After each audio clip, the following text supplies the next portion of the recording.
ನೀವು ಪ್ಲಾಸ್ಟಿಕ್ ಡಬ್ಬಿಗಳಲ್ಲಿ ಅರ್ಶಿನ ಕುಂಕುಮ ಕೊಡೋದು, ಉಪಯೋಗಕ್ಕೆ ಬರ್ದೇ ಇರೋ ಚಿಕ್ಕದು, ಅದು ಯಾರು ಚಿಕ್ಕ ಮಕ್ಳಿಗೂ ಬ್ಲೌಸ್ ಹೊಲ್ಸಕ್ಕಾಗಲ್ಲ ಆ ತರ ಬಟ್ಟೆಗಳನ್ನ ಕೊಡೋದು, ಯಾವ ವ್ರತದಲ್ಲೂ ಆ ತರ ಇಲ್ಲ. ಇನ್ನೊಂದು ಕೊನೆದಾಗ ನಾನು ಹೇಳ್ಬೇಕು, ಕೆಲವ್ರಿಗೆ ಪಾಪ ವ್ರತ ಮಾಡ್ತಾ ಮಾಡ್ತಾ ಪೀರಿಯಡ್ಸ್ ಆಗೋಗುತ್ತೆ, ಯಾಕಂದ್ರೆ ಡೇಟ್ ಅವತ್ತೇ ಮಾಡ್ಬೇಕು ಅಂತಿರುತ್ತೆ, ತುಂಬಾ ಹೆದರ್ಕೊಂಡ್ ಬಿಡ್ತಾರೆ.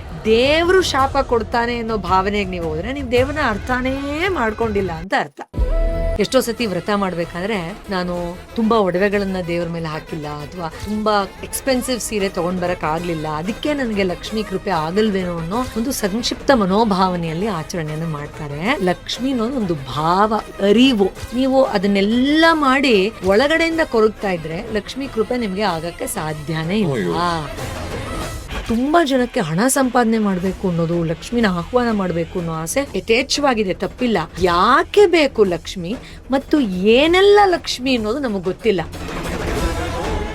ಹಬ್ಬ ಅಂದ್ರೆ ವರಮಹಾಲಕ್ಷ್ಮಿ ಹಬ್ಬ ಅಂದ್ರೆ